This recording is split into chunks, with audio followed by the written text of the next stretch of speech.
बिस्मिल्लाहिर्रहमानिर्रहीम। अस्सलाम वालेकुम। हमारे चैनल में खुश आमदीद। मैं फ़कीर में थी, रात को मुँह छुपाकर सड़क किनारे भीख मांग रही थी। आज रात एक अमीर आदमी को मिन्नत करने लगी कि मुझे खाने को कुछ दे दो। वो कहने लगा मेरे साथ मेरे घर चलो। मैं मान गई क्योंकि मैं 2 दिन से भूखी थी, तो मैं इनके साथ चल पड़ी। इस अमीर मर्द की बीवी मर चुकी थी, इसका बच्चा भी था। पहले इसने मुझे खाना दिया और फिर रात को इसने मुझे मेरे पास रहने का कोई ठिकाना ना था। रात का वक़्त एक अमीर शख्स की मिन्नत करने लगी कि मैं भूख से मरने वाली थी, कुछ खाने को दे दो। वो मुझे अपने घर ले गया। मेरी बीवी मर गई है, अगर तुम मेरे बच्चे की परवरिश करो तो मैं तुम्हारी ज़िंदगी जन्नत बना दूंगा। रात को बच्चे को सुलाते हुए मुझे भी नींद आ जाती थी और सुबह उठती तो बच्चा गायब होता। मैं बच्चे का पूछती तो कहता बच्चा शाम को आ जाएगा। एक रात मेरी आँख खुली तो मेरी जान निकल गई। मालिक मकान ने आज मुझे मालिक मकान खाली करने को कह दिया। मैं पिछले 2 माह से मकान का किराया नहीं दे सकी। किराया कहाँ से देती, जबकि मेरे पास तो खुद खाने को कुछ पैसे नहीं थे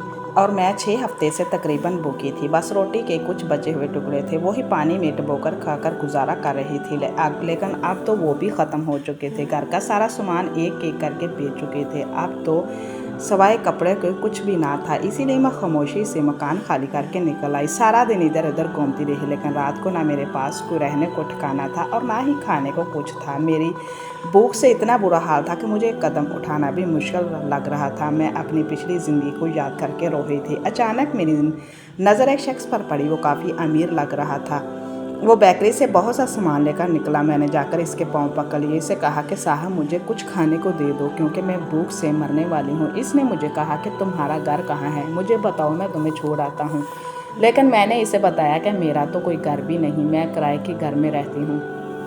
मालिक मकान ने मुझे निकाल दिया है, बस मुझे खाने को दे दो वरना मैं मर जाऊंगी। इसने मुझे कहा कि तुम मेरे साथ मेरे घर चलो। मुझे खाने के अलावा कुछ नज़र नहीं आ रहा था, इसलिए मैं फ़ौरन हामी भर ली और इसके साथ इसके घर आ गई। इसके घर एक छोटा सा बच्चा था जो तकरीबन 5 साल का था। इस शख्स ने मुझे वो सारी चीज़ें दी और कहा कि जो दिल चाहता है खा लो। मैंने पहले पेट भर के खाना खाया। इस आदमी को भी शायद एहसास हो गया था कि मैं भूखी हूँ, इसीलिए इसने भी मुझसे कुछ सवाल नहीं किया था।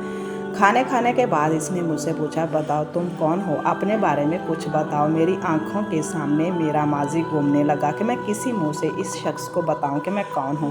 लेकिन इसने कहा कि अगर तुम मुझे अपने बारे में बताओगी तो मैं तुम्हारे लिए रहने का बंदोबस्त भी कर दूंगा। मैंने इसे बताया कि एक कबीर ख़ानदान से है, मेरा तल्लक एक कबीर ख़ानदान से है, लेकिन मुझे कॉलेज में ही एक लड़के से प्यार हो गया। वो एक गरीब ख़ानदान से तल्लक रखता था। इसके माँ बाप नहीं थे, वो अपनी मेहनत से पल रहा था। मुझे मालूम था कि मेरे वालिदैन कभी भी इससे रिश्ते के लिए राज़ी नहीं होंगे, इसलिए हम दोनों ने कोर्ट मैरिज कर ली और अपने ख़ानदान वालों के डर से वो शहर छोड़कर हम लोग यहाँ आ गए। हम लोग बहुत खुश थे। मेरा शौहर मेरा बहुत ख्याल रखता था, मेरी छोटी छोटी ख्वाहिशात को पूरी करता, क्योंकि इसे एहसास था कि मैं इसकी खातिर अपना सब कुछ छोड़ कर आई हूँ। अपनी ज़िंदगी ये फ़ैसला करके मैंने कभी भी नहीं पछताई और ना कभी अपनी पुरानी ज़िंदगी को याद किया। लेकिन एक हादसे में मेरे शौहर का इंतकाल हो गया। मेरी तो तलीम भी मुकम्मल नहीं थी, इसी तरह के हालात के बारे में कभी सोचा भी नहीं था, और जो तलीम मेरे पास है इसका कोई सबूत मेरे पास नहीं था। मेरे तमाम डिग्रीज़ के कागजात सब कुछ मेरे वालिदैन के घर ही थे। शौहर के मरने के बाद मैंने वालिदैन से रब्ता करने की कोशिश की, लेकिन उन्होंने साफ इनकार कर दिया कि तुम हमारे लिए मर चुकी हो, क्योंकि हमने पहले पूरे ख़ानदान में ही तुम्हारी मौत की खबर फैला दी है, बल्कि बाकायदा तुम्हारा जनाजा पढ़ा दिया है, इसलिए अब हम तुमको पलटकर हमारी ज़िंदगी में नहीं आ सकती। मेरे शौहर को मरे हुए 3 माह हो चुके थे। पहले तो 1 महीना इर्द गिर्द के लोग मदद करते रहे, लेकिन कोई किसी की कब तक मदद कर सकता है। मैं घर के मुख्तलिफ चीज़ें बेचकर अपना गुजारा करती रही, लेकिन मालिक मकान किराया ना देने की वजह से आज ने मुझे घर से निकाल दिया। घर में बेचने को कुछ भी नहीं बचा। अगर आप मदद ना करते तो शायद मैं ऐसे ही सड़कों पर भूख से मर जाती। इस शख्स ने कहा कि आप मेरे लिए मेरी बहनों की तरह हैं, आप मेरे घर में रहें, मेरे इस बेटे की अच्छी परवरिश करें, मैं आपको खुश कर दूंगा। मेरी बीवी मर चुकी है और मेरे बेटे की परवरिश करने वाला कोई नहीं है। मैंने कहा कि अगर मेरा बेटा होता तो वो भी इतना ही होता, लेकिन मेरा सब कुछ थी, इस घर में रहती थी। मेरी ज़िम्मेदारियाँ सिर्फ बच्चों की परवरिश करना थी, इसी वक्त से खाना खिलाना, इसके कपड़ों का ख्याल रखना और बस बाकी घर के हर काम के लिए नौकरानियाँ मौजूद थी। एक दिन मैं सुबह उठी तो बच्चा बिस्तर पर मौजूद नहीं था। मैं उठकर बाहर आई और भी पूछा कि साइम कहाँ है। मालिक ने बताया वो कुछ देर तक जाएगा। میں نے مالک سے بہت دفعہ پوچھا کہ سائم کہاں گیا، لیکن اس نے کچھ نہیں بتایا۔ وہ مالک تھا، اس لیے بحث بھی نہیں کر سکتی تھی، کیونکہ اگر وہ مجھے نوکری سے نکال دیتا تو میں کہاں جاتی، اور پھر تو یہ سلسلہ چل نکلا۔ ورنہ رات کو میں سائم کو سلاتے ہوئے سو جاتی اور صبح جب اٹھتی تو بستر پر سائم موجود نہ ہوتا، لیکن شام کو آ جاتا۔ میں جب بھی سے پوچھتی تو وہ کہاں گیا ہے تو وہ کوئی جواب نہیں دیتا تھا، اور مالک نے تو پہلے ہی مجھے کہہ دیا تھا کہ تمہارا اس معاملے میں کچھ لینا دینا نہیں، تمہارا کام صرف بچے کی پرورش اور اچھی تربیت کرنا ہے، بس وہی کرو۔ میں نے اس کے بعد بچے سے پوچھنا بھی چھوڑ دیا۔ ایک رات کو میری آنکھ کھلی تو بچہ میرے پاس ہی بستر میں موجود تھا۔ میں تو جاگتی رہی، لیکن میں نے جانے کس وقت میری آنکھ لگی اور دوسرے دن ہمیشہ کی طرح بچہ بستر پر پہ موجود نہ تھا۔ اس دن جب میری آنکھ کھلی تو میں اٹھ کر باہر آئی۔ میرا مالک باہر بیٹھا ہوا میری طرف دیکھنے لگا، کیونکہ میں ننگے پاؤں باہر آئی تھی، اسی لیے میرے قدموں کی آواز میں نہیں آ رہی تھی۔ مالک کا فون میں مگن تھا، لیکن اس کا حلیہ دیکھ کر حیران رہ گئی، اندر ہی اندر ڈر بھی گئی۔ واپس کمرے میں آ گئی۔ اس سے پہلے تو میں نے کبھی بھی نہیں سوچا تھا کہ میرا مالک کیا کام کرتا ہے۔ مجھے اپنی تنخواہ سے غرض تھی، لیکن اس کے بعد میں نے وہاں کام کرنے والے لوگوں سے پوچھنا شروع کر دیا کہ مالک کیا کام کرتے ہیں، تو معلوم ہوا وہ ایک بزنس مین ہے۔ لیکن اس رات جو میں نے دیکھا کسی کو نہیں بتا سکتی تھی، یہ بات میں نے سب سے چھپائی ہوئی تھی۔ اسے معلوم ہو جاتا کہ میں اس کے راز سے واقف ہو گئی ہوں تو نہ جانے وہ میرے ساتھ کیا کرتا، اس لیے میں خاموش ہو گئی۔ ایک دن کتابوں کی الماری سیٹ کرتے ہوئے یہ کتاب ہاتھ سے نیچے گر گئی، اس میں سے ایک تصویر نکل کر نیچے گری۔ جب میں نے تصویر دیکھی تو مجھے یوں لگا کہ کمرے کی چھت میرے سر پر گر گئی، اور وہ تصویر کسی اور کی نہیں بلکہ میرے شوہر کی تھی، اور میں حیران تھی کہ میرے شوہر کی تصویر اس کے پاس کیا کر رہی ہے۔ لیکن اس کا اصل روپ یاد کر کے مجھے لگا کہ اگر اسے معلوم ہو گیا کہ میں نے یہ تصویر دیکھی ہے، یا پھر یہ معلوم ہو گیا کہ میں اس شخص کی بیوی ہوں، تو وہ مجھے نہیں چھوڑے گا۔ اس وقت تو ڈر کے مارے میں سب کچھ سیدھا کر کے کمرے سے باہر نکل آئی، لیکن اب مجھے اپنی جان کا خطرہ لاحق ہو گیا تھا۔ لیکن سب سے بڑی فکر کی بات یہ تھی کہ مجھے جان کا خطرہ تو تھا ہی، لیکن اس کے باوجود میں یہاں سے نہیں جا سکتی تھی، کیونکہ ایک تو اس کے گھر کے علاوہ میرا کوئی ٹھکانہ نہیں تھا، اور مجھے اس بچے سے پیار ہو گیا تھا۔ مجھے ایسے لگتا جیسے یہ میرا بچہ ہو۔ اس بچے سے مجھے خاص قسم کی نصیحت سے ہو گئی تھی۔ اس کے علاوہ مجھے اس تصویر کا راز بھی جاننا تھا۔ اس بندے کے پاس میرے شوہر کی تصویر کیوں ہے؟ اس شخص کا حلیہ دیکھ کر جو میرے دماغ میں خوف آیا، اگر وہ خوف سچ ہوا تو میں نے اس کو چھوڑنا نہ تھا، کیونکہ وہ براہ راست اس انسان سے پوچھنے کی مجھ میں ہمت نہیں تھی۔ کچھ بھی تھا، مجھے یہاں رہتے ہوئے 3 ماہ ہو چکے تھے۔ اس بچے نے مجھے اب وہ مما کہنا شروع کر دیا تھا۔ میں نے اسے بہت منع کیا کہ مجھے مما نہ کہا کرو، لیکن پھر بھی وہ مجھے مما ہی کہتا۔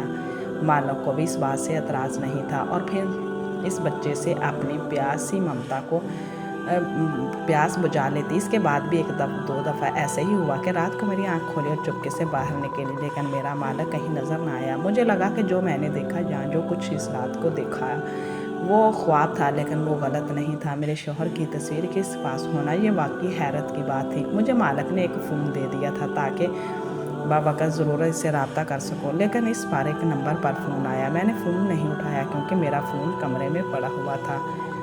جب تک میں کمرے میں آئی تو فون بند ہو گیا، لیکن تھوڑی دیر بعد اس نمبر پر ایک میسیج آیا جس نے مجھے میرے نام سے بلایا گیا۔ تم کیسی ہو؟ مجھے حیرت ہوئی کہ کون ہے جو میرے نام سے مجھے جانتا ہے۔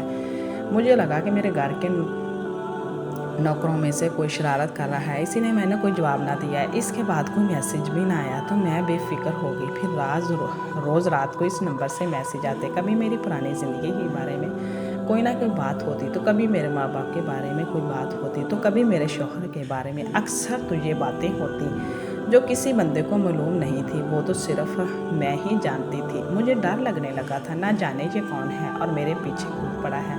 میں یہ بات کسی کو بھی نہیں بتا سکتی تھی۔ اس کا ایک ہی تقاضا تھا کہ وہ میرا مسائل حل کر دے گا، لیکن میں ڈر چکی تھی، اس لیے اس کا نمبر بلاک کر دیا۔ لیکن پھر وہ سلسلہ چل نکلا۔ میں جتنے بھی نمبر بلاک کرتی، وہ ہر نمبر سے مجھ سے رابطہ کرتا، ایسی باتیں کہتا کہ میں پریشان ہو جاتی۔ ایک دفعہ مجھے شک ہوا کہ یہ میرا مالک ہے، اور اب جس کو میں اپنا وہم سمجھ کر، اپنا خواب سمجھ کر بول چکی تھی، وہ مجھے سچ لگنے لگا تھا۔ میرا دانا پانی اب یہاں سے اٹھ گیا۔ مجھے کس طرح بھی یہاں سے چلے جانا چاہیے۔ میری جان کو بہت خطرہ ہو سکتا تھا، لیکن یہاں کم سے کم عزت محفوظ تھی۔ مجھے مالک پر कोई शक नहीं था। मैंने मालिक पर नज़र रखना शुरू कर दी, लेकिन इसके किसी भी अमल से ये ज़ाहिर नहीं होता था कि मेरे बारे में वो बहुत कुछ जानता हो, वही मुझे तंग कर रहा हो। क्योंकि अक्सर वो मालिक गालिब घर पर होते, मेरे सामने बैठकर कुछ काम कर रहा होता, लेकिन मेरे नंबर पर मैसेज आ रहे होते थे। इसकी कोई डिमांड भी नहीं थी, इसका सिर्फ एक ही कहना था कि मैं इससे बात करूं, इसको अपना दोस्त समझूं, इसको अपनी परेशानी बताया करूं। जब कुछ दिन गुजरे और इसने इतना कुछ जानने के बावजूद भी मुझे कोई नुकसान नहीं पहुंचाया, किसी किस्म से ब्लैकमेल नहीं किया, तो आसा आसा मैं इससे बात करने लगी।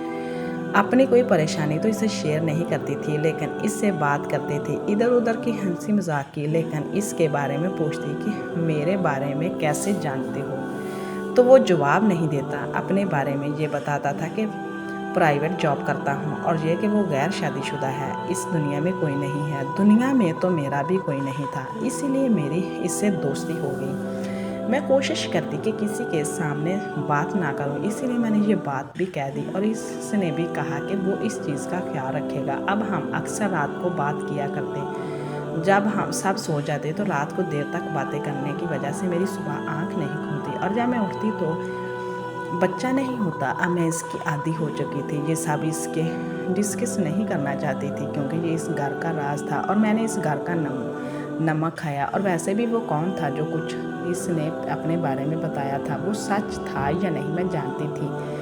मेरे लिए वो बस एक टाइम पास था, जिससे बात करके मैं अपना आप हल्का कर लेती थी। एक दिन शाम को मालिक और इसका बच्चा दोनों आगे पीछे चलते हुए घर आए थे। आते ही मालिक ने कहा कि जल्दी से चाय बनाओ, इसके साथ चीज़ों का इंतज़ाम कर दो, क्योंकि इसका बहुत करीबी दोस्त आज घर आने वाला है। मैंने चाय के साथ पकौड़े इसी तरह की चीज़ें भी तैयार कर रही थी। मुझे बाहर से आवाज़ आना शुरू हो गई, जैसे महसूस हो रहा था कि मेहमान आ गए हैं। मैं कामों में मसरूफ़ होकर वो फ़ोन वाला बंदा इसके बाद बात भूल गई थी। इसने कहा था कि मुझसे मिलने आएगा, और मैं बाहर निकली तो लॉन्च में खड़े इंसान को देखकर मेरे मुंह से बेसाख्ता चीख निकल आई, और इसके बाद मुझे कुछ होश ना रहा। मुझे होश आया तो मैं अपने कमरे के बिस्तर पर लेटी हुई थी, और मालिक और वो इंसान मेरे बिस्तर के पास खड़े थे। और वो इंसान कोई और नहीं बल्कि मेरा शौहर था, जिसकी लाश मैंने अपने हाथों से दफनाई थी। मैं इसे हैरत से देख रही थी, मुझे यकीन नहीं आ रहा था कि वो ज़िंदा सलामत मेरे सामने खड़ा है। जब इसने मेरे चेहरे पर इतनी ज़्यादा हैरत देखी तो इसने कहा कि यकीन कर लो कि मैं ही हूँ, ज़िंदा हूँ। इसे छू कर देख रही थी, और मुझे यकीन हो गया कि वो सच में ज़िंदा है। तो मैं इसका हाथ पकड़कर रोने लगी। इसने इस सारे महीनों में बर्दाश्त की गई तकलीफ़ें मुझे एक एक करके याद आने लगी, और मैंने इससे पूछा कि अगर वो ज़िंदा था तो वो कौन था जिसकी लाश हमारे घर में आई थी, और कहाँ इससे मालूम था कि इसके सिवा मेरा इस दुनिया में कोई नहीं। वो इतने महीने मुझसे गाफिल कैसे रहा। इसने कहा कि इसके पास बहुत सी राज हैं, मैं खुद को तैयार कर लूँ और एक एक करके सारे राज से पर्दा हटा दूंगा, और जो मेरे सवाल हैं इसे सारे सवालों के जवाब दे सकता है। सबसे पहले तो इसने कहा कि वो रॉन्ग नंबर वाला जो तुम्हारे बारे में सब जानता था वो मैं ही हूँ। पहला तुम्हारा इनाम है कि अब मैं आज तुम्हारे सामने आ गया हूँ। इसके बाद सुनकर जब मैंने गौर किया तो मुझे याद आया कि वो जो बातें वो बंदा करता था वो मेरे अलावा मेरा शौहर तो जानता था, लेकिन ये मेरा वहम व गुमान में भी नहीं था कि मेरा शौहर भी ज़िंदा हो सकता है। मैंने इससे कहा कि अगर वो ज़िंदा था तो वो कहाँ था, मुझे पहले अपने बारे में सब कुछ बता। इसने बताया कि हम लोग शादी करके तो यहाँ आ गए, लेकिन कुछ अरसे बाद तुम्हारे वालिदैन ने हमारे बारे में तफसील ले ली। उन्होंने ख़ानदान में तो ये ज़ाहिर कर दिया कि तुम एक हादसे में मर गई हो, और एक लड़की की कुचली हुई लाश उन्होंने बाकायदा दफना दी, बल्कि हर साल तुम्हारी बरसी भी करते थे। लेकिन वो मेरे दुश्मन बन चुके थे, तुम माँ बनने वाली हो, इसीलिए वो खामोश होकर बैठ गए। और फिर हमारे यहाँ बेटा पैदा हुआ तो बेटा उन्होंने उठा लिया, इसकी जगह एक मुर्दा बच्चा रख दिया जिसे हम अपना बेटा समझ के दफना आए थे। ये बात मुझे भी मालूम नहीं हो सकी, मेरा बच्चा ज़िंदा है, और ये भी बहुत देर बाद पता चला। तभी उन्होंने मेरे ख़िलाफ़ साजिश शुरू कर दी, मुझे बार बार नौकरी से निकलवाना शुरू कर दिया। मैंने इतने सालों में इतनी सारी नौकरियां बदली, तो इसकी यही वजह थी कि जहाँ भी नौकरी करता वहाँ से निकलवा देते। फिर एक दिन उन्होंने मुझ पर हमला कर दिया, लेकिन ना जाने किसकी दुआ ने मुझे बचा लिया, और एक ही राहगीर इस फायरिंग का निशाना बन गया। मुझे मालूम हुआ कि वो हमला मुझ पर हुआ है। मुझे तो यही लगा कि इस बंदे पर फायरिंग हुई है, लेकिन इसके बाद तुम्हारे बाप का मुझे धमकी बार फ़ोन आया। इसने कहा कि अगर तुम बच गए हो तो आइंदा नहीं बचोगे। तो मुझे मालूम हुआ कि वो लोग तो मेरी जान के दुश्मन हैं। नौकरियों से निकलवाना या तो मुझे मेरा ससुर ही कर रहा था। देखें, मेरी जान के दुश्मन हो सकते हैं, ये मुझे मालूम नहीं था। मैंने अपने एक दोस्त की मदद हासिल की जो कि मेरे साथ कॉलेज में पढ़ता था और अब ऐसे करके वो स्टूडेंट कमिश्नर बन गया था। मैंने इससे मदद की, दरख्वास्त की, तो इसने अपनी दोस्ती की खातिर मेरी मदद का वादा कर लिया। इसने मालूमात हासिल कर ली तो मालूम हुआ कि कत्ल की खिदमत हासिल की गई थी ताकि मुझे ख़त्म किया जा सके। मुझे मालूम था कि कभी ना कभी तो मैं कहीं ना कहीं किसी तरफ से आने वाली आंधी गोली का शिकार हो जाऊंगा, लेकिन इन लोगों ने कोई चाल चली, मुझे अगवा कर लिया, किसी हादसे से कुचली हुई लाश तुम्हारे पास भेज दी और कहा तुम्हारा शौहर मर गया है। इसके बाद तुम जानते हो कि तुम्हारे क्या हालात थे। सब कुछ तुम्हारे बाप ने ही किया था ताकि तुम्हें एहसास हो सके कि तुमने जो कदम उठाया वो बहुत गलत था, लेकिन मेरी किस्मत अच्छी थी कि वहाँ से जल्दी निकल आया। इस काम के लिए भी मैंने अपने दोस्त की मदद हासिल की और इसने तब तक मालूमात हासिल कर रही, इससे मालूम हो गया कि मेरा बेटा ज़िंदा है। इन लोगों ने अपने एक मुलाजम के पास गाँव में रखा हुआ है, इसलिए रातों रात छापा मरवा कर वहाँ से हमारा बेटा मंगवा लिया और आपने एक बहुत ही नहार ऑफिसर के घर में रखवा दिया, क्योंकि इसकी शादी नहीं हुई थी, इसलिए इस पर कभी कोई शक नहीं कर सकता था। तुम भी जानती हो कि तुम्हारे बाप के हाथ कितने लंबे हैं। उन्हें मालूम हो गया कि कौन सा कमिश्नर इसके पीछे लगा हुआ है और जो बच्चा तुम्हारे सामने घूम रहा है ये कोई और नहीं बल्कि हमारा बेटा है। और ये जिस इंसान ने तुम्हें घर में रखा हुआ है वो बहुत ही वफादार ऑफिसर है। बज़ाहिर एक बिजनेसमैन है, लेकिन हकीकत अंडरग्राउंड खुफिया ऑफिसर है। मैं तुम्हारे बारे में और बच्चे के बारे में मालूमात हासिल कर रहा था कि शायद तुम लोगों की निगरानी हो रही हो। जब इतने दिन तुम लोगों को देखने के बाद मुझे यकीन हो गया कि निगरानी नहीं हो रही, तो आज मैं सामने आ गया। ये मेरी तरफ की कहानी है। मैंने अपने शौहर से पूछा कि अगर अब हम लोग अलग किसी घर में रहेंगे तो भी मेरे वालिदैन को पता चल जाएगा, हम सारी ज़िंदगी ख़तरे के साथ रहेंगे, क्योंकि अगर इन्हें पता चला तो यकीनन आप पर हमला करने की कोशिश करेंगे। इसने कहा इतना अरसा रपोश रहने की यही वजह थी कि मैंने खुफिया दारे ज्वाइन कर ली हैं और मेरे पास एक नई शनाख्त है, क्योंकि इस नाम से ये तो मैं मर चुका हूँ। मुझे कल सर्जरी के लिए जाना है, इसके बाद मैं आराम से तुम्हारे साथ बाकायदा बाकी शादीशुदा ज़िंदगी गुजारूँगा, हमेशा के लिए ख़त्म हो जाएंगे। नाजरीन, प्लीज़ हमारे चैनल को सब्सक्राइब करें ताकि आपको अच्छी वीडियो सुनने को मिले। अल्लाह हाफ़िज़।